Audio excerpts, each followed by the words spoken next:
the 80 line. So also when we are buying, we also want the divergence to the stochastic to create a divergence while touching the 20 line, which is the oversold line.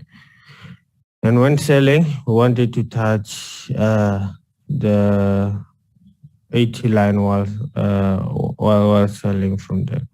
So now in this case, if you compare those 2 points, we could see that, okay, there's a difference of what is actually happening between the market and the stochastic. And in a normal way, things are like this.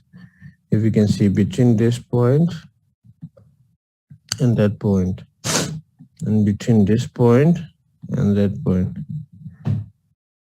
you guys can see that this is a normal way. Sorry. From this point to that point, the market was going up. From this point to that point, the market was also going up. But when you find a situation like this, from this point to that point, the market is going up. From this point to that point, the market is going down. That's what we call divergence, which is the total opposite of whatever is happening between the market and the stochastic. And now from there, what we're going to do is that we're going to enter a buy here immediately after the crossing. So these two lines, immediately after they cross, we're going to execute a buy from there. And sorry, from there, if you would have executed the buy to where the market is currently is right now, you would have made some very good money with just this movement. From there to there is too much money from there. Now, just gonna go back to this. So from here, you entered your buy there, the market will go up.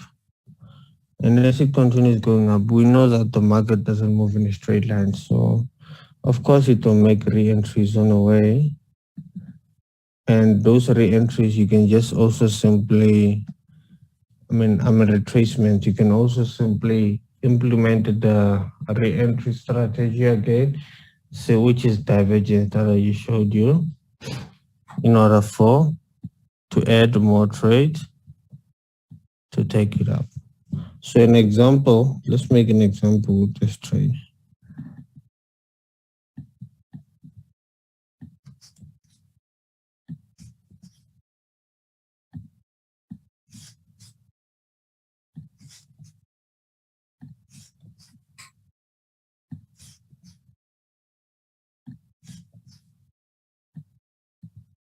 So from there, after you enter buy here, the second divergence,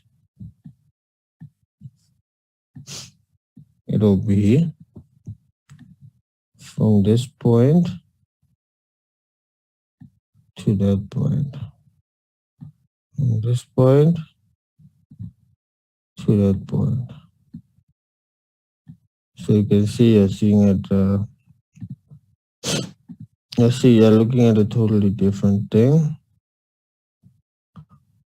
And after the crossing over, you're gonna pile up your trades again from there. And as the market continues going, you're gonna use the same principle, divergence. You can see from here to there ascending, and again from here to there it's descending.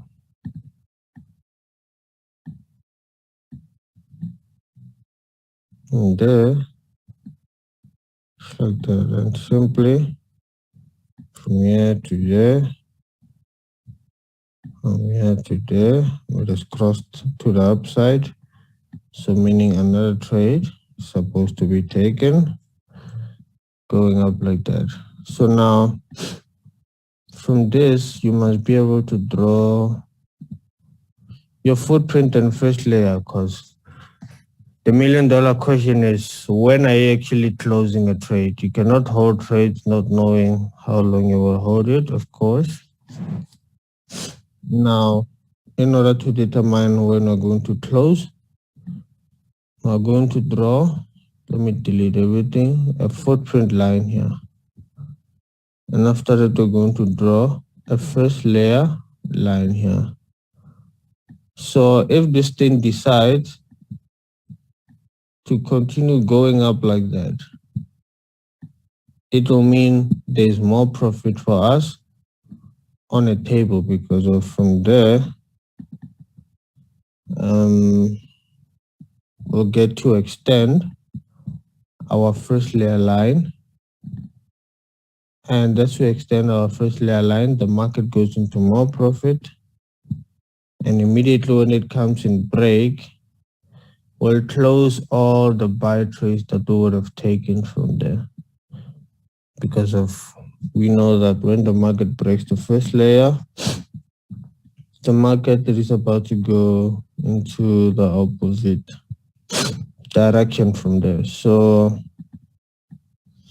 just like with the same example here,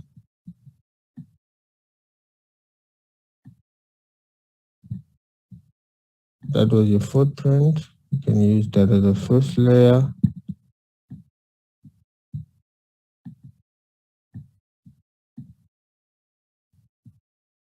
Since from there was a clear divergence and the market has been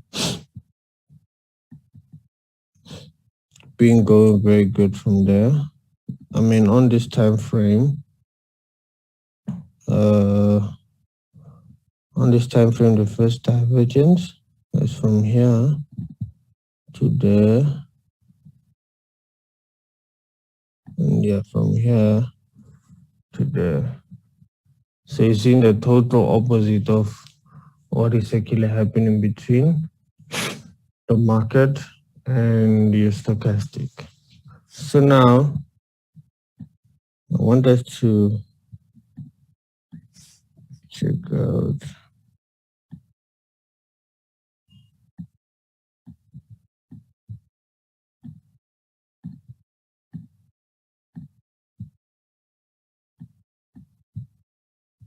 out a pair that we can jump with.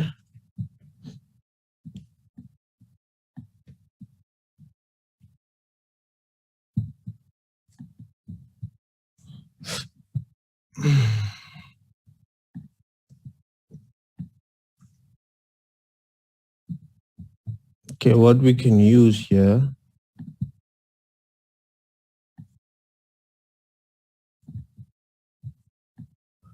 is this one, but here the market hasn't broken up this line. So I want us to look for something that is very clear. If you're not seeing a footprint, if you're not seeing something that is clear, don't force yourself to see something that is not there, okay? Because you'll end up making mistakes. Oof, this one left us. We're supposed to enter a buy because there was a very beautiful footprint. After there was a very beautiful footprint, a very beautiful first layer, we could have entered with a divergence there. It moved. We would have been some nice profit, which can be very good for a lot of people in just one day. So from just here to there, but it's fine. Let's go to the next one. We normally look for the trades that we can be able to see, okay, that these ones, like these ones, they're at the point where the divergence is about to happen. That way, so that we enter at the right position. It doesn't help if you don't find that kind of a trade, you go into different time frames. So you'll always find that kind of a trade. There's no way in all the pairs you want. It's impossible to not find, because the footprint is how the market moves. It is definitely how the market moves. So check it out. There's nothing we can do here. It already left us too much.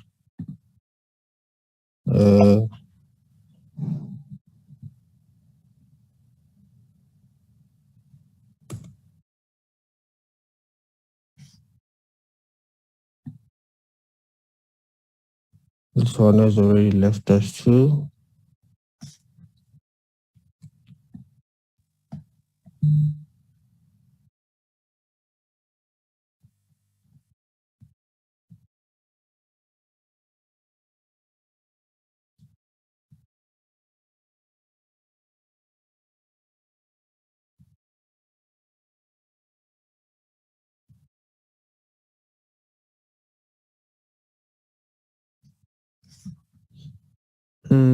Nasdaq, we could be looking at something here.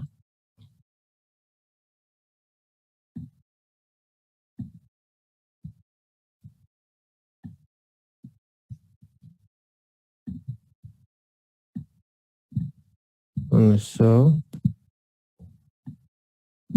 So yeah, for Nasdaq, it is time to sell. So this one doesn't need a ruler, so it is very much clear.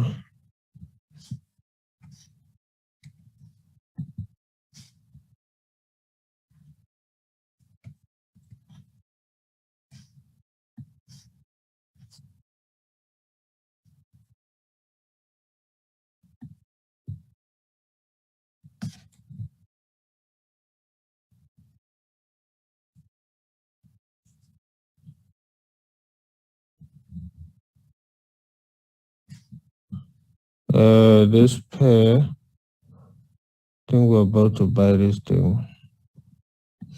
The reason I'm saying that is, oh yeah, definitely. Definitely. The reason why I'm saying that is,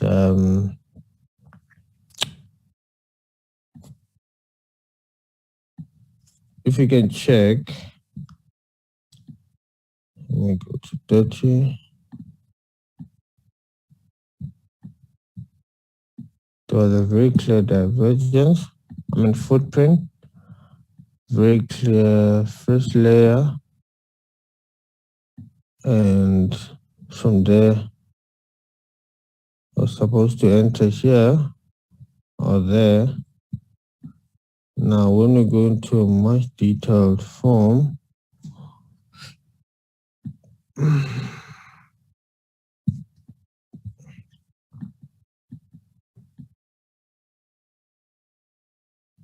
from this to there, the horizontal line. So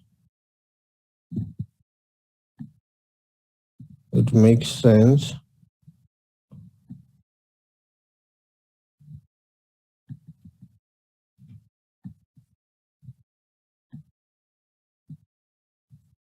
to buy. In the same time, I want us to extend this line. It hasn't fully broken there to a point where we can be satisfied. And from 1 4 hour, you're just seeing a regular divergence. So this will be some sort of like a divergence for the footprint.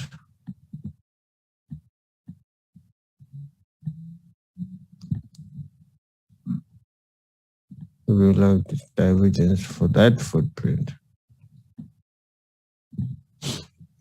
on 4 hour. So, okay, guys. What we're going to do now, just like the last time, we placed the XA, was it the XA GUSD? We're still going to do the same also on this one. So What you should what you guys should do now, let's buy this thing. Let's buy this thing now, and yeah, we'll just have to wait for it to kindly respond. But for now, let's buy it because we must not postpone buying, entering, because if it moves, we can't hold our heads when it's too late. So right now, let's buy. If you have an account, start executing now, and I'll show where we put our stop loss. We enter here, we put our stop loss there, a little piece below, and we expect the profit to be around there, knowing that in a way we'll be able to spot the first layer line and take it from there, because the reason why we put our stop loss there is because of if the market goes below like that, we can no longer be able to draw a footprint line, because connecting those 2 points will be like that. And we want a situation where we draw a footprint line and it becomes like that. So if the market comes here, we know that that's a failed trade.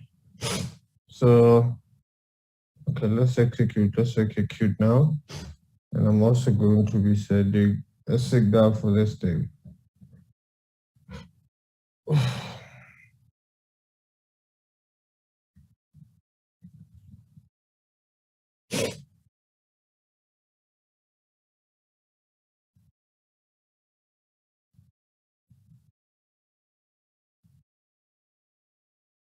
Mm, it's,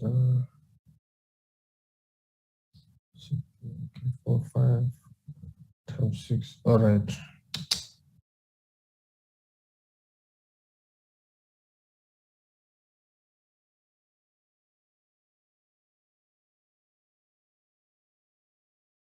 Yes, this is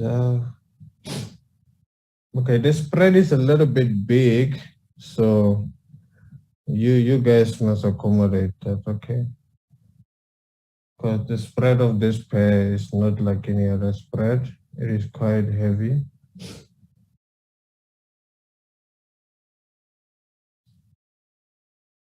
So don't just go all out to a point where you exhaust your free margin,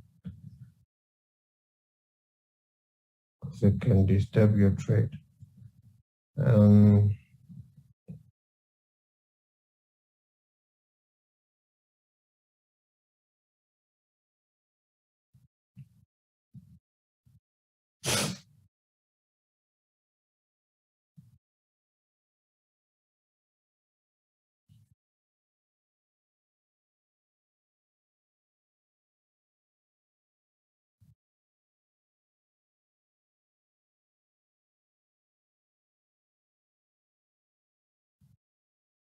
Let me buy USD ZAR.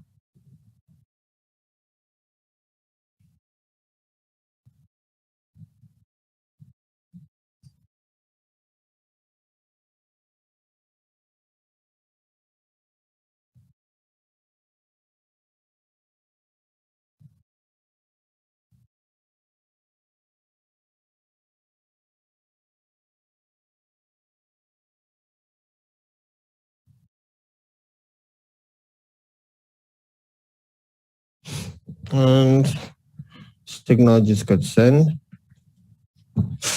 Now, from here, I just have to wait for this thing to respond.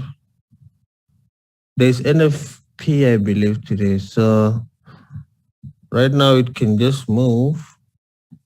When NFP comes, it will just can give us a continuation, or it can just move the way on its own. But we expect the news to even follow us on that. There's no other Before way. you move away from that ZAR there, can you please draw for us that horizontal line there? Okay, okay. Yes,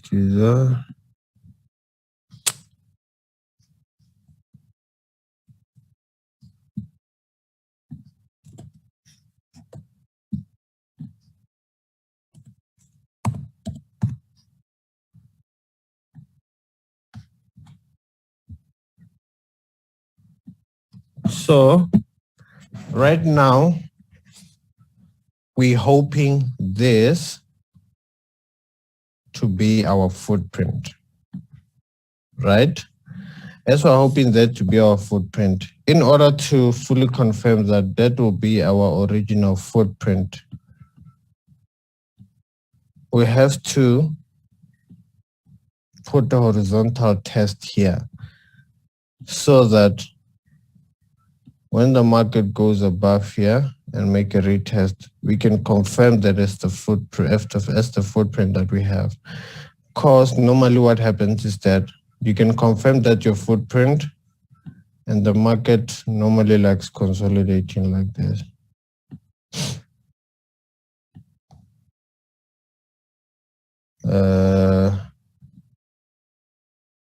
Find that sometimes the market just consolidates like this. And after it breaks there, you'll find out there's a new footprint. But here, some can actually think that the market that is breaking and they will close their trades, so it will disturb their trades. So an example of what I'm trying to say, let me do this. Let me go to a random pair.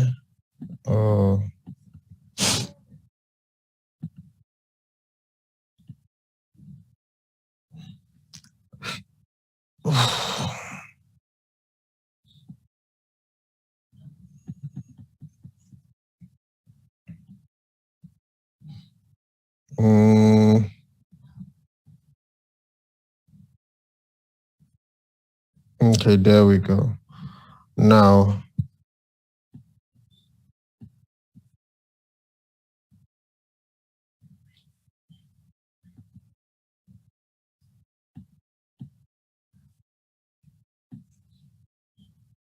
that's the footprint, and you can use that one as a first layer, right? Then from there,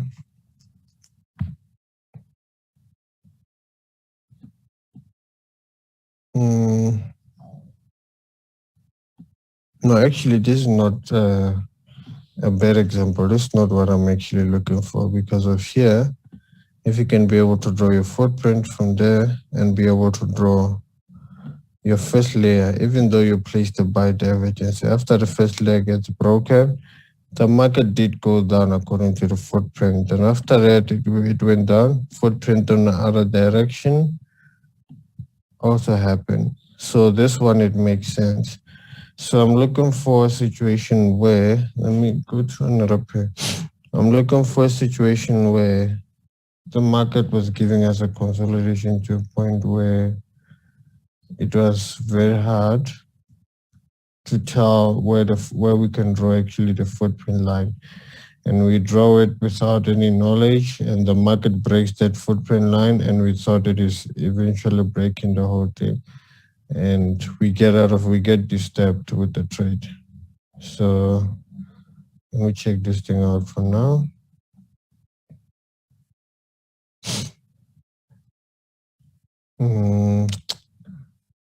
What is that?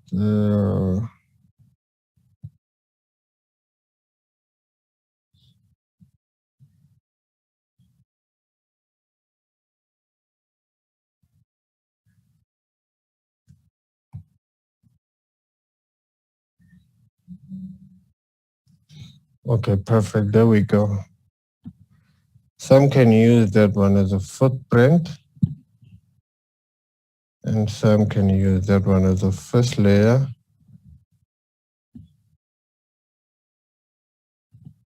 You guys can see, it's fine. From there, what we normally do is that we put our first layer, our horizontal line, here. This is not a vertical, a resistance or support, to just a horizontal test line in order to determine where we'll be able to draw a proper footprint. Now from here, imagine if I have entered a cell here. After I enter a cell there, and I immediately draw my footprint line from there. did you see this breakout that happened? I would think the market will go up. After I think the market will go up, yes, I was going to see flames. But if I would have used and see that, okay, well, from where I've connected my first layer, the second point of my first layer, you see there was some sort of a cup there. So I want a situation where it comes in, breaks. That's when I can be able to draw a footprint line. Because of I couldn't draw a footprint line. Oh, Brian, sorry to disturb. What No do problem. we, what should we exactly draw the horizontal line? Like, 'cause So we draw the I don't know we why you draw the, put that. Uh, so we draw it from where you're actually entering, or from where you're actually like connecting the dots. Because of, let me give you an example. Sometimes it happens in different levels. So you find a structure like this is fine.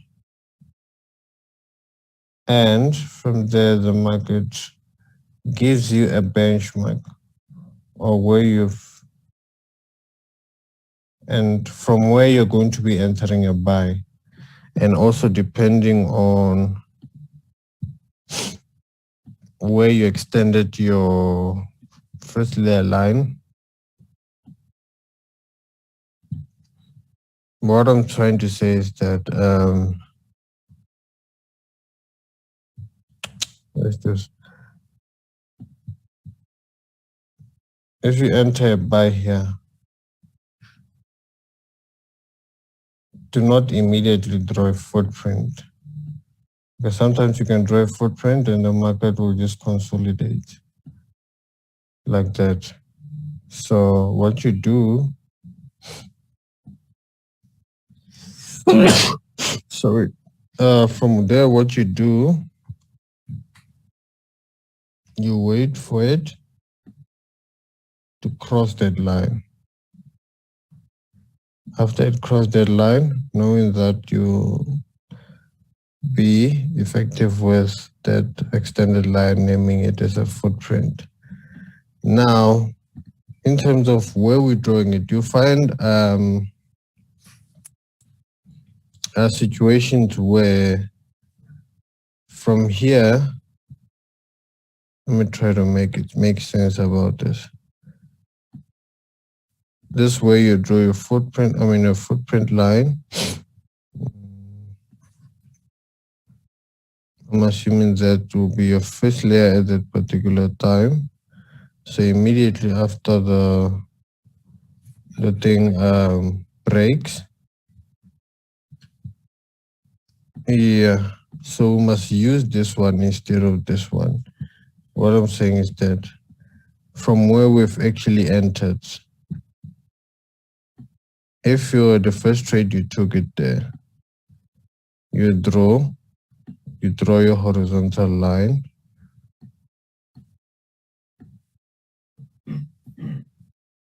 Here. And if you wait for the thing,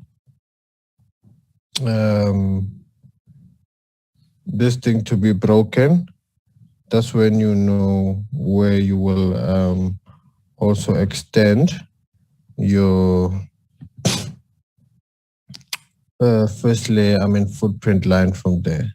But even though you would have extended it, it would have still given you some trouble here, thinking that this thing is going into the opposite direction. And now it comes into a play of the kind of time frame you're implementing it on. Because, for example, let me give you an example. If you go into 1 hour, 1 minute, and after you look at 1 minute, and you are able to spot each and every single movement that you have to spot at a particular time. Let me give you an example.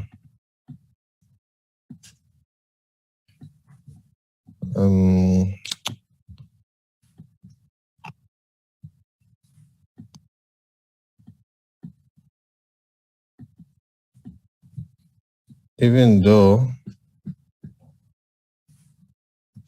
let's say you would have gotten your divergence there, and you put your horizontal line at around there, it's fine. The market will break, but if you're dealing with a structure where you're on a bigger time frame like that, you'll see the market in a different form, in a way that